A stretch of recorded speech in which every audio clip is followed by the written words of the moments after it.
Well, it's been a while since I did a video, that's for sure. Just letting the tyres down a little bit.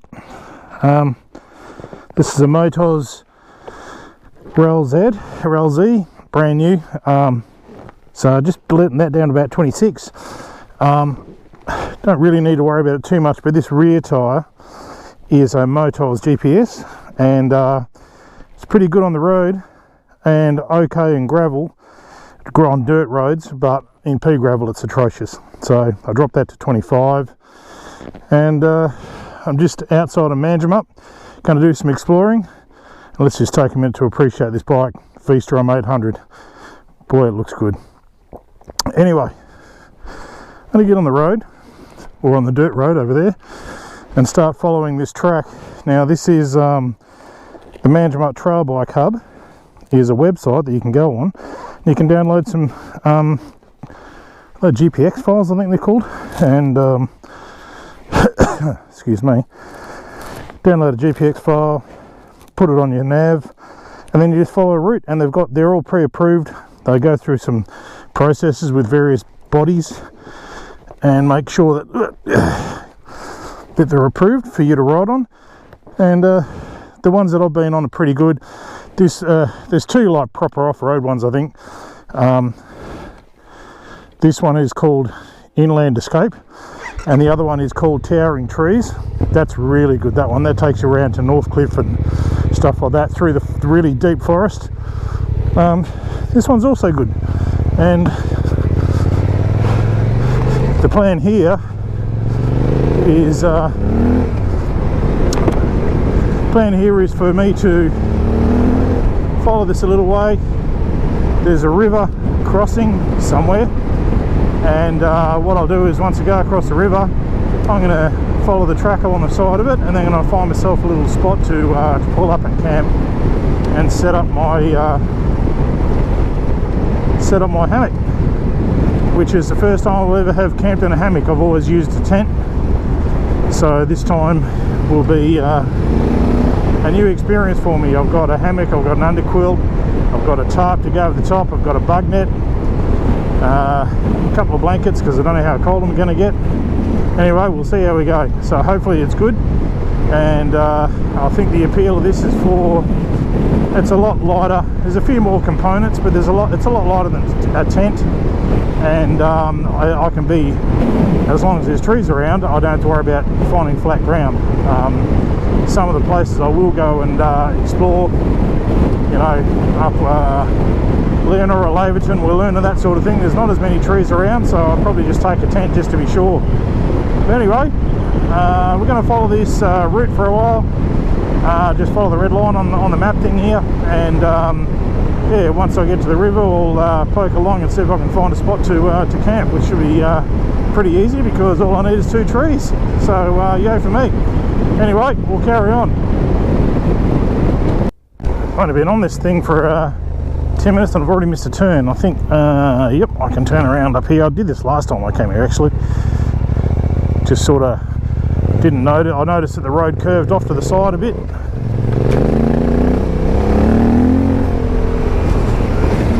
Whoa, bit of weight on the back. Kicked the rear back of the bike up. Anyway, so we should rejoin the track momentarily.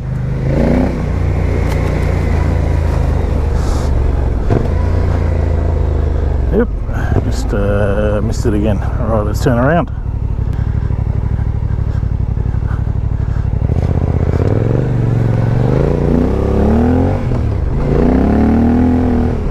So with that GPS tyre on the back, pretty much I need to have it in gravel mode on this bike. Otherwise it's just going to spin the tyre all over the place and be a bit dangerous. This hardpack stuff that we're on now, it's actually not too bad in this stuff, but it's when we get to the B gravel it's pretty hairy. And with this bike, I haven't done any tuning or anything like that. I've got an exhaust, I've got a little bit of high flow air filter, not too much because I didn't want to mess the tune up too much, but it's a better filter. And I leave it in B mode because the A mode is just a little bit too aggressive off-road. On the road I have it in A mode and traction control off, just in case, you know. accidentally want to do a wheelie. But anyway, for off-road, essentially I'm in gravel mode and B mode for the throttle response, and that sort of works okay. This is its last ride with the GPS tyre on it. I'm going to a Rail Z on the back in a couple of weeks, because I'm doing there's another long weekend coming up, and I'm doing a 2-day ride with some dudes. Going to do a railway line out like towards Meriden and down to Condon and back around through York, I think it might be, and back up to Northern, something like that. Anyway, I've done it before, and there's yeah, you definitely want a better tyre than what I got on the back, and this one's sort of probably got about 3,000 k's left in it, so we can go, and I'll put a decent off-road tyre in it. And I really do recommend that, like I say, I think with these maps that you get from the Trail Bike Hub, I think the other ones are pretty much all bitumen, but still you get to ride around this beautiful area here, Manjimup, Pemberton, all that. It's just, you know, forest and green and, you know, that sort of thing, so it's very, very nice. But these couple of maps, which is the Inland Escape, I'm sure it's called, and the Towering Trees map, they're basically mostly off-road, and the Towering Trees one particularly takes you right through the big stuff, so really cool. This one does go along like a bit of a hillside, which is pretty good fun.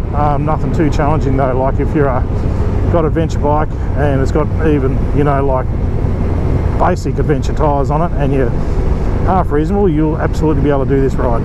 So and the other thing is it goes right past, later on, past the Quinninup, that's it, Quinninup pub, so you can stop in there for a bit of a food and a soft drink or a beer if that's your thing, and yeah, and then carry on. But we won't make it that far today, we're just going to make it to the campsite. I'm going to set up there, and I might go to Quinninup tomorrow for lunch, leave the campsite there, go for a little ridey ride. So here's a river, not much water going on up there. So I've been off to the left here, there's another track off the right, I think I'll go left anyway. And really what I'm going to be looking for is a track up there, somewhere suitable to hang up my hammock. And I found another track.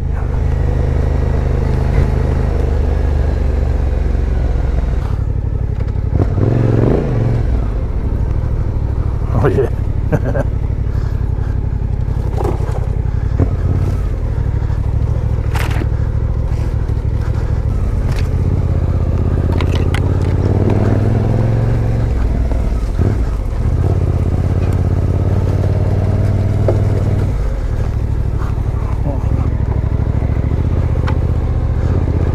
There's a couple of times where the track seems to disappear, but then you sort of find a faint remnant of it.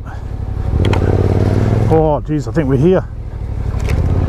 Oh yeah, that's a ticket, look at that. River, trees, clearings, oh yeah, alright. I don't think I can do any better than this, that's going to be spot on.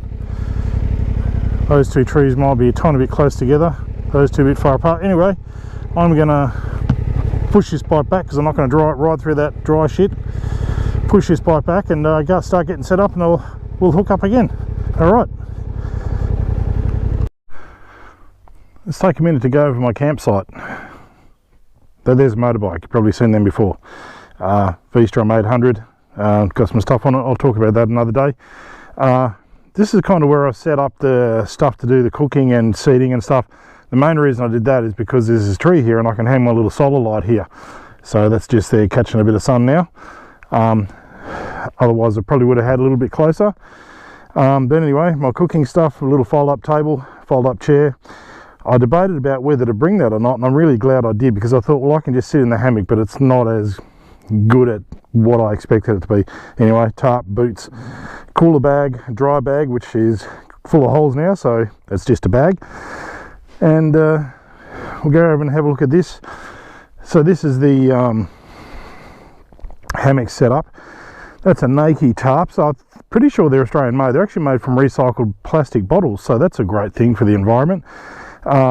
I didn't actually open it up until I got here, and I thought, oh crap, there's no pegs or anything. So I found this log here, and you can see I've this is a burnt bit of wood, but it wasn't really heavy enough, so I stuck a couple of bits of wood in the ground there to stop it from sliding away if it got windy. That one there is not going to go anywhere. So basically I've made a ridge line, hung that over the top of that, and then tied it down. Luckily it had quite long ropes, and I've tied it down to some ropes to a tree stump there and a tree down there, which has worked pretty well actually. If it was windy, I think this one here would be a problem. The other ones would be okay. But anyway, so this is a Nike hammock. It comes with these straps. This is kind of your most basic setup from what I can tell. Basically it's got this strap here, just goes around the tree. It's got all these little loops that you can select the height that you want to hang your thing at, and just put the carabiners through there, which are attached to this. We'll go around the front here to my front porch so you can see my view and have a look how steep that is. You might not be able to tell because, you know, GoPro life. But anyway, that's quite steep, so I nearly fell arse over head down there the middle of the night, climbing out here for a pee. So yeah, so I used these, tied it down to that tree, which is quite a long way away. So I was really lucky. I brought a long piece of rope. I just bought it from Anaconda or something, and then tied it to that. Could just reach that bit of root that's hanging out of that tree stump there. So that was pretty lucky. This is a Nike hammock. You can get them from Anaconda. I got this from their website, and it came with this free bug net. So it actually comes, you put your own ridge line up for it, and then you hang that off. But I used the same one for the tarp. I actually had both of them up, and then I realised that I could just use the same one for the tarp and the bug net. So that hangs there and obviously envelops the whole thing. Then you got your zipper here, which goes all the way down here. It's a little bit of it's a bit tricky to getting out of, like in the middle of the night. I actually got a cramp last night climbing out of it. But you can see the hammock here. Nike hammock, again made from recycled plastic bottles. This is my sleeping bag and a down blanket, because I didn't know how cold I was going to get, and I'm glad I brought both of them. This is a pillow. It's actually a real pillow that I cut in half and then sewed up and then stuck in a pillowcase. You should see the sewing job. My missus was not impressed. But anyway, and she kept telling me to give it here, I'll do it for you, and I go, no, because I knew it was upsetting her as well. So the other thing that you really need is an underquilt, because this is so thin, that material. So as soon as your body's up against it, any heat that you've got is going straight through that. So you need a quilt that retains the heat underneath this thing. And these are super expensive. You know, like I bought this off marketplaces, like $280. This is an Alta one. I think this is also Australian made. Rated to 0 degrees. I thought it was actually 10, but it's actually rated to 0 degrees, which is a little bit weird because I did have a little cold patch on my back last night. But I've switched this morning. I've just changed the ends around because I think I might have got the foot end at the head end or something. So I'll try that, see what it does. Anyway, this is down-filled, and it basically just hangs loosely underneath this. So it's supposed to be loose to create that air gap, because the problem is if you're sleeping in a sleeping bag, anybody that's done camping, you'll know that you flatten out all that insulation, and there is no insulation, so you just lose that heat anyway. So see how that goes. And it's got a what we call a structural ridge line here that I've added. This is like an optional thing, but basically it's meant to make sure that the angle of the hang doesn't matter where you've got how far apart you got your trees or whatever, or what angle your straps are at. It'll always hang at the same angle, and it's supposed to be like a 30-degree angle. Whether I got that right, I don't know, but there's a little bit of sciences, like you're supposed to make this thing 83% of the length of the hammock, which I started at, but then I loosened it up a bit. This stuff is called am steel. It is super thin but super strong, and this has got a whoopee sling on it, which is a whole crazy new thing that I've learned about just recently, what a whoopee sling does. Very cool. But anyway, that's the hammock setup.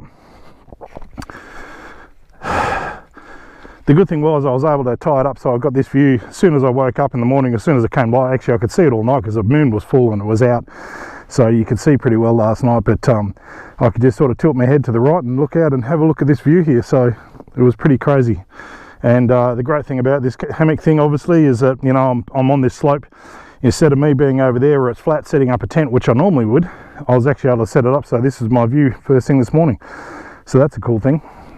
Anyway, that's my hammock setup. It's my first ever time using one, so if you know stuff that I don't, please let me know because I'm going to make it up as I go along. One thing I probably will do, I need to get a quilt, but those quilts are super expensive as well. They're like $400 for a quality one. So that's why I bought the cheap down blanket and brought my sleeping bag just in case, because I didn't want to invest a heap of money in case it wasn't for me. But anyway, I'll start looking for a proper quilt that's got the right insulation, so then I can sort of limit having to bring multiple blankets. I need to have a think about what to do with that underquilt and make that a bit better, but I can always put some clothes underneath it as well to give me some extra insulation. But the bug net works good. It's a bit of a pain to get out of, but other than that, it's okay. And I got up this morning, made myself a coffee, and I sat in there looking out here for easy an hour and a half, just not doing anything. So it was pretty comfortable just to lounge about in. So thumbs up so far. I'm cooking breakfast here. This is like probably 2/3 of a chorizo sausage chopped up, and I'm just getting it all nice and brown, so that's all just about ready to go. Chucking a couple of eggs in there. Got a little bit of bread there, which sometimes I'll make it into like a sandwich, and I'll cook the eggs and chorizo together, put them aside, put the bread in there, and then fry that up as a sandwich, or put it in there and fry it up as a sandwich. You've probably seen these before. You can get it from camping stores. I'm not sure if they have like the ones for just 2 eggs, or they just have the ones with 6. But anyway, a couple of eggs. What I do just to stop them from rattling around is I'll just put a little bit of paper towel in the bottom of this thing, as you can see there, just to make sure that it doesn't sort of rattle, because I don't want the egg breaking obviously while I'm riding around and doing stuff. So, and I've done some fairly rough trips and I've never broken one, so I think that's okay. So anyway, all I'm going to do is I'm just going to chuck them in there. I've got my little rubbish bag here for all my rubbish, which I'll drop off this morning when I get into town. So all I'll do is I'll just mix it all in there, make kind of like an omelette-y sort of scrambly thing, and then once it's cooked, I'll chuck it in some bread. There we go. They're away.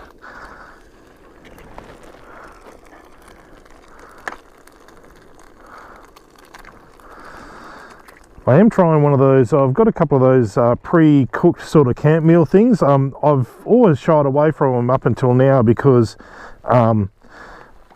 they're like, the dehydrated stuff has just never appealed to me. I'd rather cook food than pour some hot water in a plastic bag and let it sort of sit for 10 minutes. So I know plenty of people use them and they're probably happy with them, but I've always just preferred just to, if I'm going to go away, it's a bit of a special occasion, so why not cook something.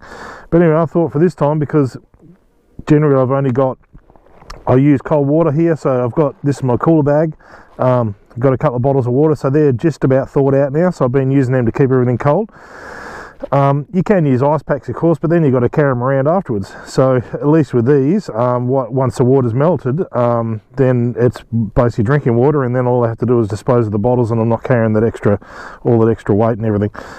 So anyway, I'll just let that cook, finish that off in a minute or two, and then I'll enjoy some breakfast, and then I'm gonna fiddle around with my campsite setup. Just gonna see if I can get that the hammock just to lift up a few more inches, just because if you're sitting on it you can just touch the ground, because I'm on this quite a big slope. But anyway, I'll have a fiddle with that, see if I can get that sorted, and then I'll put my riding gear on, and then I'll cruise into, I think, Manjimup. I'll go through Manjimup, and then I'll duck down to Quinninup for lunch, and then fiddle around, and then come back here. Anyway, that's my breakfast sorted. And have a look at the size of that fly. I don't know if you can see that, but that is a humongous fly on that plastic bag over there. Big blowfly. Anyway, carry on.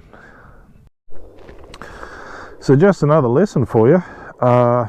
If you're like me and you take powdered milk, which I actually really enjoy in coffee, when you go camping, this stuff I wouldn't say that it goes off, but I saw something not long ago. Actually, I make ice cream at home, and I saw something on a Facebook page or something like that for ice cream making, saying that this stuff will go off and the fats will separate or something like that. So have a look in that cup.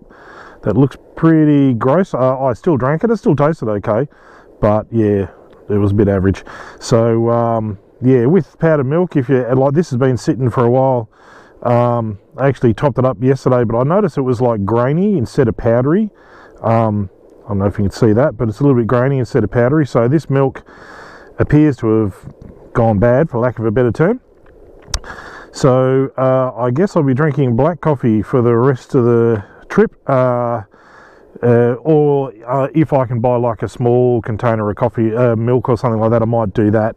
And then, because there's still some ice in this bag, well, this bag's still staying cold, so it's probably okay to be overnight sort of thing at, you know, cool temperatures, not cold. Anyway, I'm just heating up some water. I've just washed my dishes for breakfast, and I'm just about to give this cup a bit of a rinse, and get all that crap out of it, and then that's my dishes done, and then I'll sort of start organising the camp. Although I've got to be careful I don't get too excited, because it's probably not even 9 o'clock yet, and I'm not planning to leave here till about 11, so I'm going to have 2 hours of nothing to do, except fiddle around with that tent a little bit, with the hammock a little bit, and then that's it. Anyway, yeah, I just sort of show that to you. So if you are packing powdered milk and it's been sitting in your travel bag for a while or something like that, or in your cupboard for a while, well then maybe get rid of it. I thought the stuff lasted forever, but maybe once you open it or something, I don't know. Anywho, lesson for you. Well, we've just been through Manjimup, grabbed some water and to get me through tonight. Probably should have grabbed fuel, but I just didn't want to do it. So I think I've got enough to get me right back around to the campsite, and then back out to the nearest fuel stop tomorrow. Anyway, I'm just going to dive into Quinninup, and I'm going to have a sneaky pint, and I'm going to have something for lunch, and then at an appropriate time I'll jump back on the bike and head back up towards the campsite. And there's a map that goes from here, an off-road map that I can take, which is at Manjimup Trail Bike Hub. And I think that takes me back the way I came, and then back south a little bit, and then back through some dirt stuff. So I'll probably go that way just to get a decent ride in today, and because I've basically just been doing highway stuff. Anyway, the pub is just up around the corner, and we'll pull in and have a little bit of a break.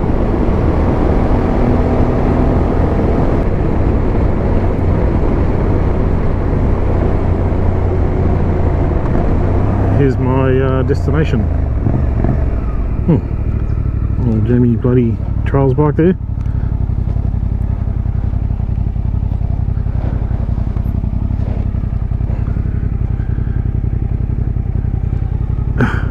Backing up a hill. Right.